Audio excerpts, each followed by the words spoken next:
Hello everyone, my name is Will, and today I'm going to be talking about leptin and the importance it has on our bodies.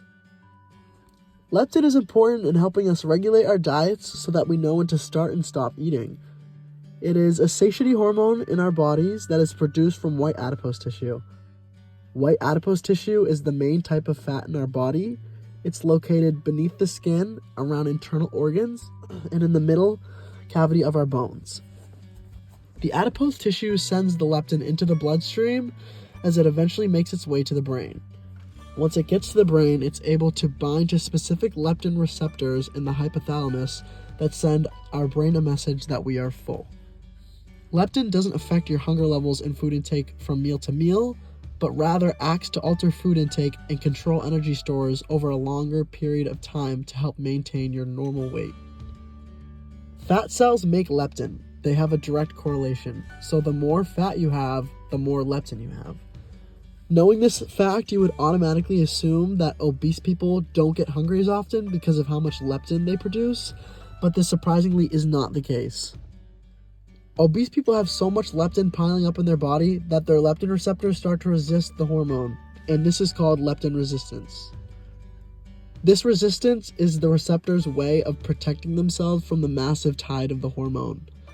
This causes obese people to have a lot of unusable leptin sitting in their body and makes them still feel hungry even though they have had enough food. When the brain doesn't receive the leptin signal, it thinks that the body is starving, so it sends out the signal to eat more calories even though the body has plenty of stored fat. Now let's move on to something called leptin resistance. Fat cells make leptin. They have a direct correlation, so the more fat you have, the more leptin you have. Leptin resistance isn't something that happens overnight. Developing this hormonal resistance is a slow process that happens as your body's set weight increases gradually over time. Most people only gain about 1 to 1.5 pounds a year, but after 15 to 20 years, this can add up really quick. Scientists are currently working on developing medications that can treat leptin resistance, but this is something that still requires many more years of research. Now let's talk about some of the ways that you can overcome leptin resistance. If you or someone you know has developed leptin resistance, don't be upset because it is reversible.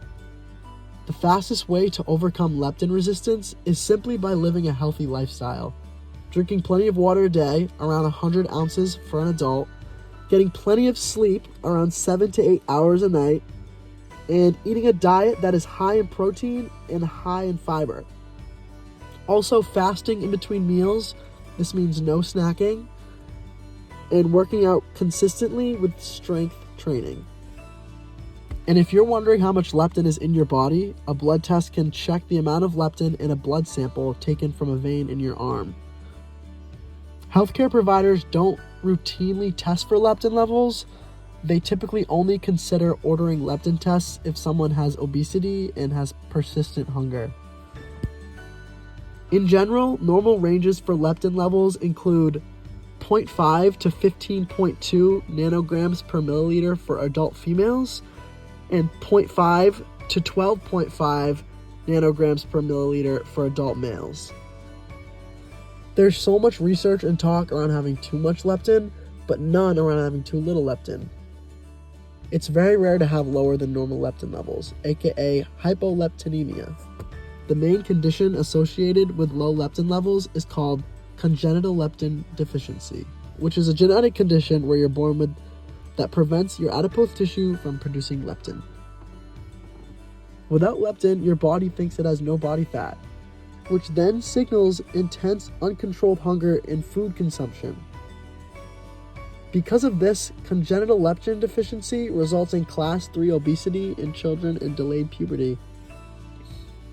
Now, this can cause a multitude of issues to arise, including frequent bacterial infections, hyperinsulinemia, which is excess insulin production, fatty liver disease, dyslipidemia, which is an imbalance of lipids, including cholesterol and triglycerides, and hypogonadotrophic hypogonadism, which is low sex hormone levels.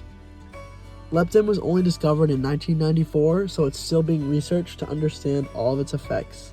They believe it may also have effects on your metabolism and endocrine system and regulating your immune system function. And despite its unpopularity in the world of nutrition, it is still a very important hormone that I hope everyone can learn to manage wisely.